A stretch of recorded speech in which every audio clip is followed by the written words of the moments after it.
Donc Sophie Faure, je suis coordinatrice des activités enfance-jeunesse sur le territoire du site Scavard, qui est un EPCI qui regroupe 6 communes. J'ai connu vraiment la création du relais à la naissance. On a participé un petit peu à la genèse du projet.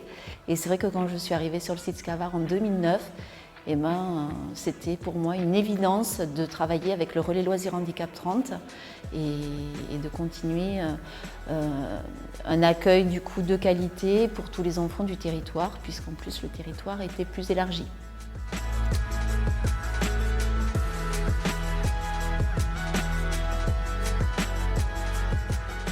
C'est un objectif qui est dans notre projet éducatif, qui est aussi dans notre projet pédagogique. Et donc évidemment, par ce biais, l'ensemble des équipes, qu'elles soient de direction ou d'animation, sont sensibles à cet objectif d'accueil des enfants en situation de handicap en milieu ordinaire. Donc déjà via notre projet et ensuite via la formation. La difficulté cependant reste quand même le turnover de nos animateurs. Et donc en fait, c'est tout le temps la difficulté d'avoir des animateurs qui voient vraiment le sens de cet accueil.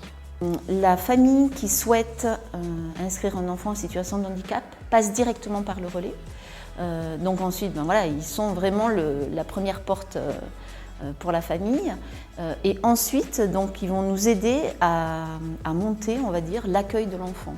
Donc, c'est-à-dire à faire le recueil de données, nous accompagner. Et vraiment, c'est une personne extérieure aussi, le relais, qui permet aussi de clarifier les choses aussi entre la famille et l'organisateur. Donc, ça nous permet vraiment d'avoir ce positionnement du relais dans ce sens-là. Un accompagnement par le prêt de malle pédagogique, par l'accompagnement aussi par des renforts d'animateurs. Et évidemment, après, dans tout ce qui est aussi évaluation de l'accueil.